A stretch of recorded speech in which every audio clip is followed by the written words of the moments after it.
Thanks, Sarah. So today we're going to be looking at why giving our money a job to do can help us feel happier about money both now and into the future. Now, ultimately, money is a tool that can help us to achieve our goals in life. It can also provide comfort and stability and make it easier to plan for the future. But in order to achieve these things, we need to know how to make our money work for us by giving it a purpose, giving it a job to do. So in the next 25 minutes, we're going to learn how to do this by covering setting our money goals, sorting out our paperwork. Then we're going to be looking at understanding our budget and reducing costs and maximising income.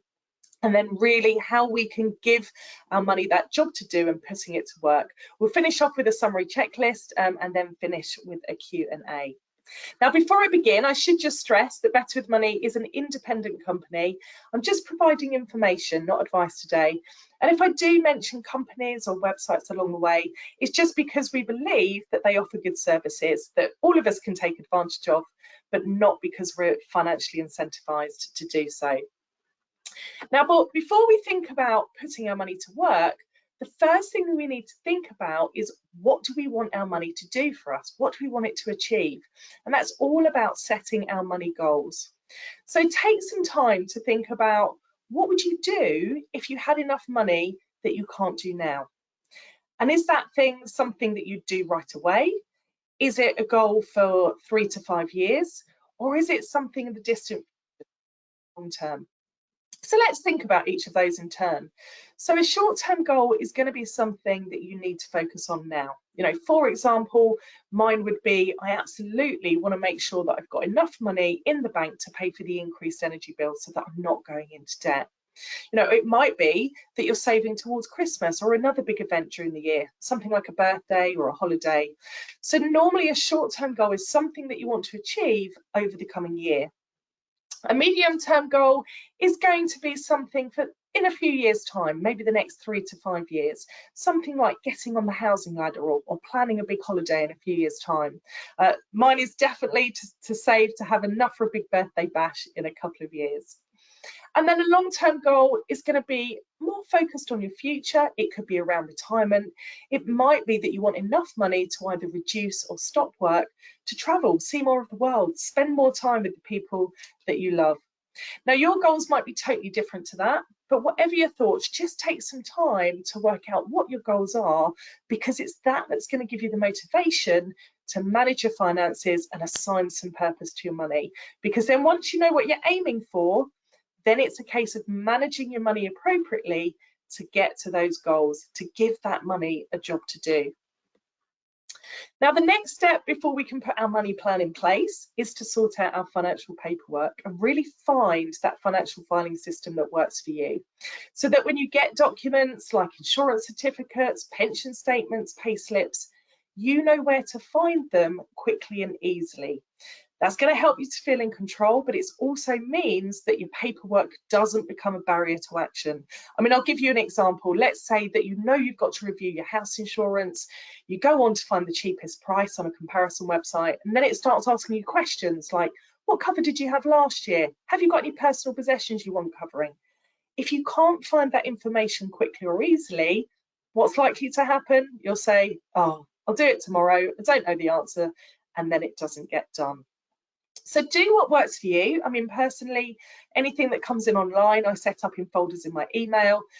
Anything I have in paper, I like those old-fashioned LibreArch files, and I put them in dividers, and I've got a front sheet on the front that tells me what I've got.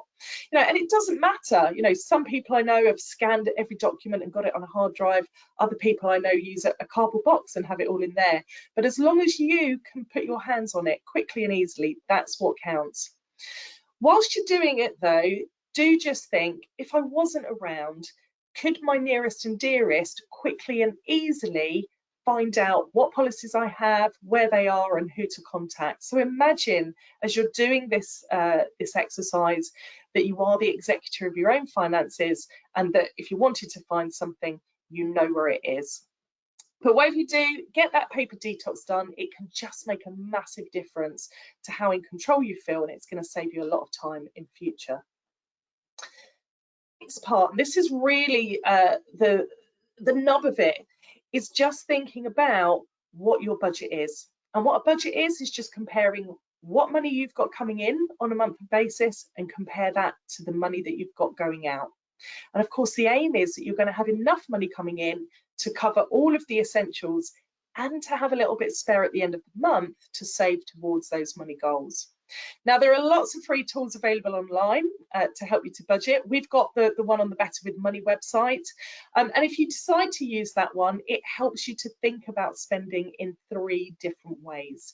You've got your essential spending, so that's your rent, your mortgage, your bills, your essential food shopping. So anything that's essential for the way that you live day to day. Then you're going to have your debt. So that's your loan repayments. Maybe you've got finance for your car or your phone. It could be that you've got credit cards outstanding.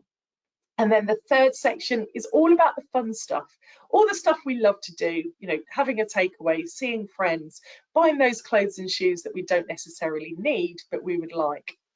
But you don't have to use our budget planner. You could just use a pen and paper. You could look at what your bank offers. Lots of banks nowadays offer budget planners within their online banking. But as you're going through your budget and you're writing stuff down to see how much you're spending each month, my suggestion is that you don't do it off the top of your head, because if you do that, you might well know how much your rent is, but what you're going to do is forget all of those purchases. You know, the ones where you go down to the corner shop, you go for a pint of milk, and suddenly you've spent £20. So to get that accurate picture, literally go through your bank account line by line and move it over onto your budget planner. And if you want a really accurate picture, you're best off going over the last 3 months and getting an average. Now, whilst you're doing that, don't forget the things that happen once a year as well. You can use the annual budget planner that we've got on our website, but those things like your car insurance, your MOT, Christmas, birthdays, holidays.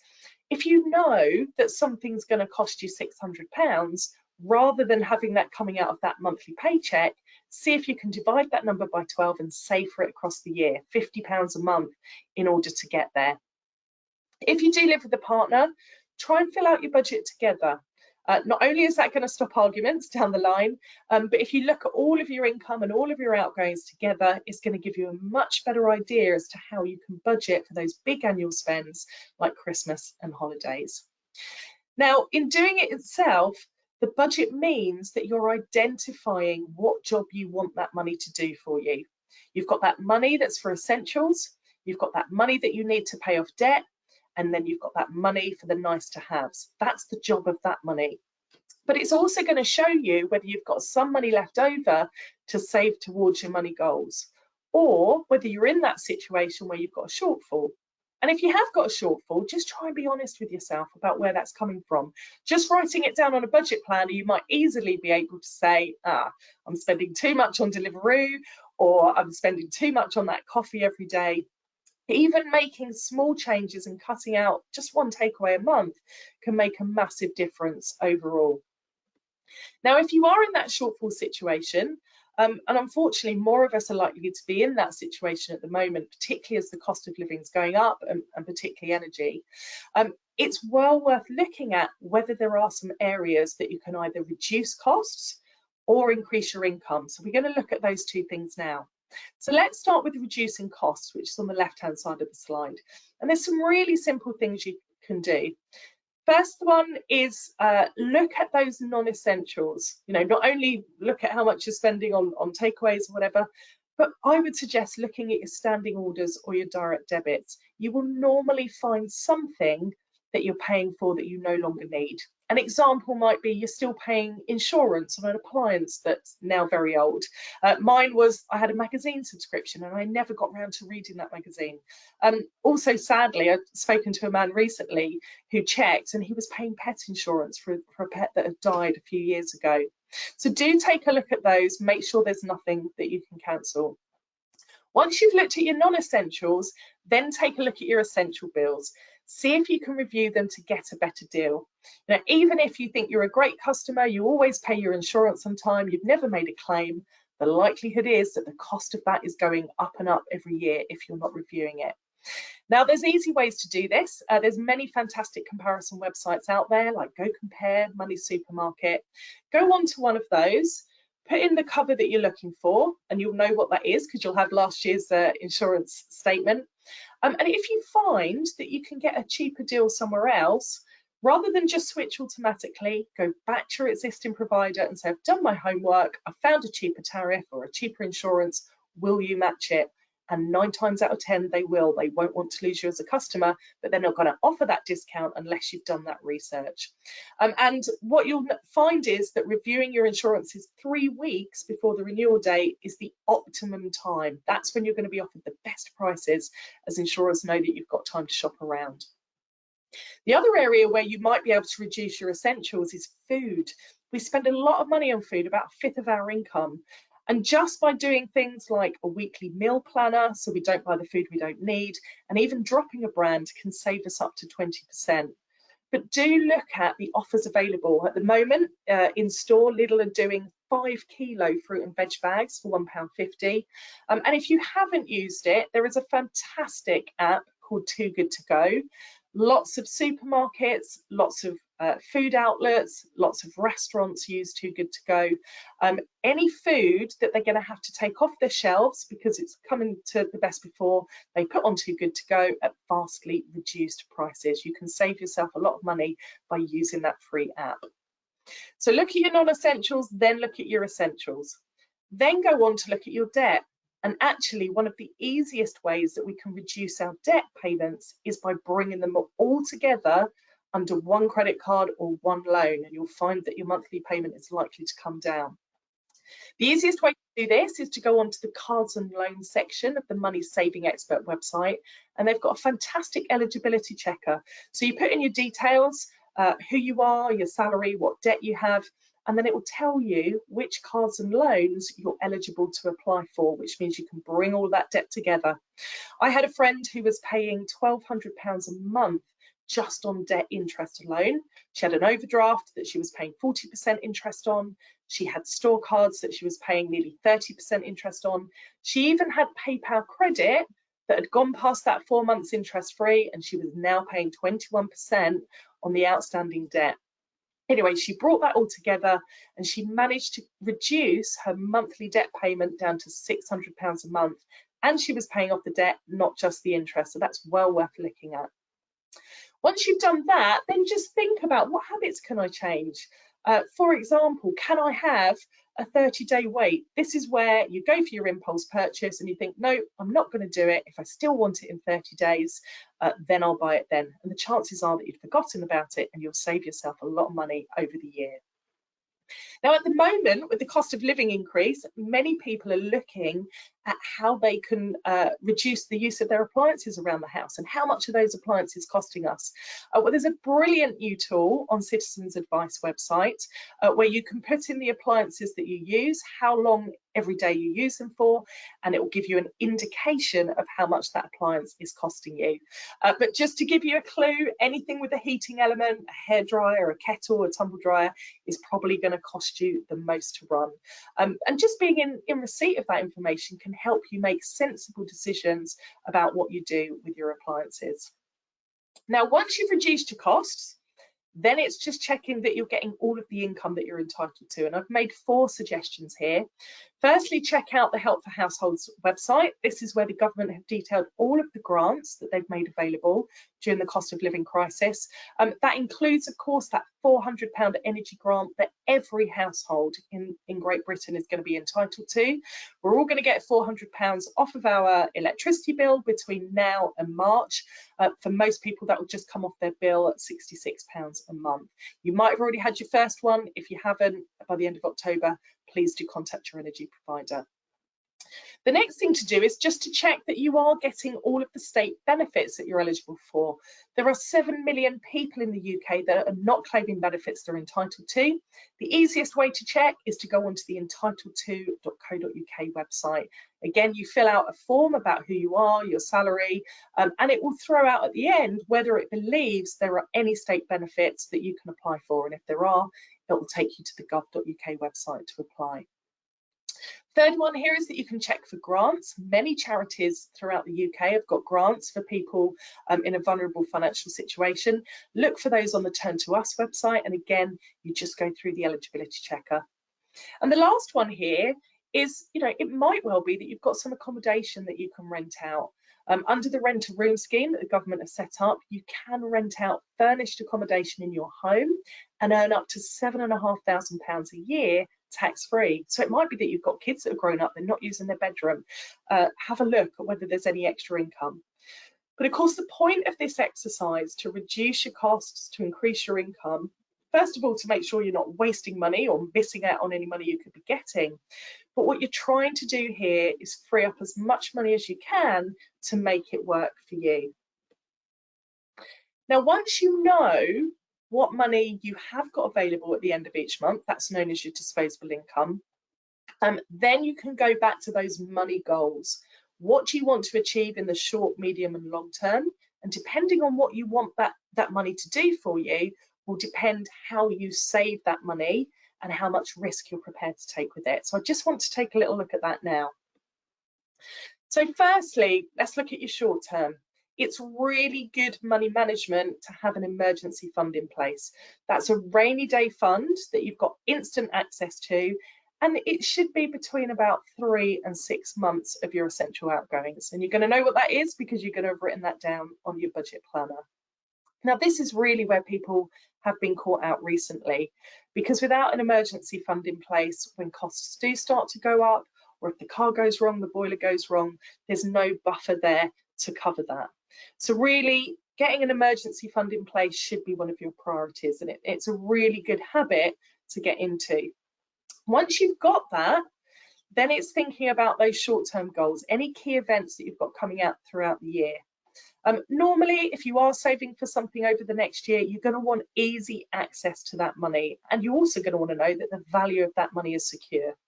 So one of the best places to save that is through your bank account, using the online cash pots, or piggy banks as they're sometimes known, that most of the banks now make available. Basically, with these cash pots, you set them up within your bank account, you can name them whatever you want to, and then you can move money into them from your main bank account either regularly or just as and when you can afford to do it. Now, in reality, that money isn't going anywhere, it's just hiding it from your view in that pot. So that when you get round to, let's say it's a holiday pot, when you get to that holiday, the money is there, you haven't seen it, you haven't been tempted to buy it, you can move it back into your bank account, into main view, and then you can use it. And earmarking money in that way is just a really fantastic way of giving that money a job to do, assigning purpose to those savings. It also removes the need to reach for that credit card, so do take a look at those. If you didn't want to leave all of your short-term money in the bank, you could consider premium bonds. Now, premium bonds are offered by National Savings and Investments, which is a government-backed organisation, and you can save as little as £25, or the maximum you can save into premium bonds is £50,000. Now, this works differently to a savings account where you get interest on savings. Instead, every month that you've got bonds, those bonds will be entered into a prize draw once a month, and you could win between £25 and £1 million on those bonds. Of course, there are no guarantees that you're going to get any prizes, but the cash value of your money is secure. You can get it out again into your bank account within 3 days, and you do have that opportunity to win that prize. You've got to be in it to win it. And it's an alternative while interest rates that are being paid on savings are still relatively low at around 3%. Now, if you want to save your money for a medium-term goal, around the 3 to 5 years, then one of the things that you should consider is investing your money in stocks and shares. And I'll tell you why. Because although keeping your money in a bank, your capital is safe, you know that you're going to have the same amount of money, because returns are really low at the moment, it means your money is not going to be keeping pace with inflation, which at the moment is running at 10%. So next year, even though your capital's safe, you're not going to be able to buy as much with that money next year as you can this year. So that's why people invest money in stocks and shares and companies, because although the value of their money goes up and down in the short term, if you can afford to keep that money invested over the long term, 5 years plus, you can ride out those ups and downs in the hope for a higher return over that long period. But of course, there's no guarantee, so you do need to work out your own attitude to risk and whether investing is for you. But if you do want to invest your money, the reason I mention ISAs is that you pay no tax or on the interest or the investment returns that you get within an ISA, and you don't pay capital gains tax when you withdraw your money out. And at the moment, you can invest up to £20,000 a tax year into an ISA, and you can put it into cash. You can have a cash ISA, but you can also have stocks and shares as well, in the hope that you're going to get a bigger return over the long term. Now, in addition, if you're saving for your very first home and you're between the ages of 18 and 39, you should consider saving into a lifetime ISA. And the lifetime ISA works just like a normal ISA, in that you pay money in, you choose where you want that money to be held, either in cash or stocks and shares, and any interest or investment growth you receive is added tax-free. But unlike a normal ISA, the added bonus here is that for all the money you put in, the government will add a 25% bonus to help you get on that housing ladder more quickly. But of course, there's going to be some rules with free money. The maximum you can pay in is £4,000 per tax year. But if you do, the government will add that £1,000 bonus. But also, there are only a couple of things you can do with that money. The first one is to leave it there until you need a deposit on your first home, or you leave the money until you're 60, and then you can use the money in there to supplement your retirement income. If you do decide to withdraw your money for any other reason, there's going to be a 25% penalty applied, which effectively is the government taking back the bonus that they've given you. The second rule of the lifetime ISA is it does need to be open for at least a year before you use the money in there to buy a house. So if you think you're going to want it, just open it as soon as possible. You can open it with just £1 to get that clock ticking. And the third rule is the house that you buy must be your first home, and it can't be worth more than £450,000. And you are going to need to have a mortgage to buy that. You can't use it to buy it outright with cash. Now, anything you pay into your lifetime ISA is going to count towards your £20,000 ISA limit. But overall, ISAs are really great savings options for those medium-term goals. And if you want to look at the ones that are on offer at the moment, do take a look at the Money Saving Expert website. They're researching them or updating that all the time. They give a really good explanation of the different types of ISAs and also the interest rates, the charges, and the investment returns you're likely to get. Then on to your long-term goals, and these are normally around saving money so you can stop work as you get older. And the most tax-efficient way of saving for the long term is through your workplace pension, if you have one. Now, since 2012, every employer has had to automatically enrol you into their pension scheme, as long as you are age 22 or over and earn at least £10,000 a year. Now, when you pay your money in, you will receive full tax relief at your highest rate on any contributions you pay in. So that's brilliant. If you think about it, if you had £10 in your take-home pay, you'd be taxed at 20%, and you'd also be paying national insurance at 12%. So you've already lost 32%. If you put £10 into your pension, it's £10, and then it grows hopefully according to investment returns. So it's really, really tax efficient from that respect. Once the money goes in, it grows tax-free. And then when you get to retirement, whatever you've managed to save in that pensions pot, you can take up to 25% of that as a tax-free cash sum. The only downside to pensions, though, is that you must leave your money there. You can't withdraw it until you're age 55, and that age is rising to 57 in 2028. But remember, pensions are just one way of receiving income in retirement. You might also get state pension, state benefits. You might even want to continue to work part-time and get a salary. And your ISA savings could also contribute towards what you're going to get in retirement. And maybe you're going to have some inheritance as well. So you do need to take all of these things into account when you're thinking about your long-term goals. But absolutely, if you've got a workplace pension, think about contributing into that. And if your employer is prepared to pay more in, if you pay more in, see if you can get yourself up to that maximum amount that they will match. It's like free money, it's a free pay rise from your employer. Now, roughly speaking, when we're thinking about giving our money a job to do, whether we're saving it for the short term, the medium term, or the long term, there is a rough rule of thumb.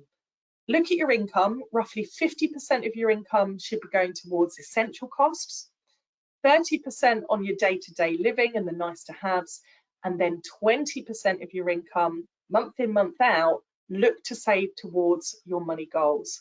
Now, whether that's a short-term, medium-term, or long-term goal is all going to depend on who you are, how old you are, what money you've got saved at the moment. But just think broadly, can I save 20% of my income, and can I make that stretch between my short, medium and long term? If you haven't started your savings yet, it's going to be that emergency fund, which will be a priority, and getting any matching contributions from your employer through your pension scheme, which will be two of your high priorities there. So let's just recap then. How can you get your money to work for you? It's all about giving it a purpose so that you can achieve those money goals. So first of all, work out what your money goals are, then sort out that financial paperwork so it doesn't become a barrier to action. Then really get your budget down on paper, or use an interactive budget planner, but really work out, what have I got coming in, what have I got going out, can I reduce those costs, maximize those income, because what I'm really trying to do is free up a bit of money so that I can save it towards those goals. And then once you know what money you've got to play with, assign that purpose, short term, medium term and long term. You know, and it might be at the moment that we just can't afford to do that with the cost of living going up, but don't beat yourself up about that. You know, saving is for when you can afford to do it, but by following that budget process and really looking at where you can make savings, the sooner you're going to find that you're going to have some money you can save. You know, and if we think about to the future, hopefully energy costs will come down, the economic turmoil will start to even out, and we may find ourselves in a couple of years' time having extra that we can start to save. Now, before I finish today, I just didn't want to leave without mentioning the fantastic services offered by ICE Ben Fund and Support Network, who have both sponsored the webinar today. Now, they can provide financial, workplace and wellbeing support to you and your families. So I've put the websites here and the helpline numbers so that you can find out more.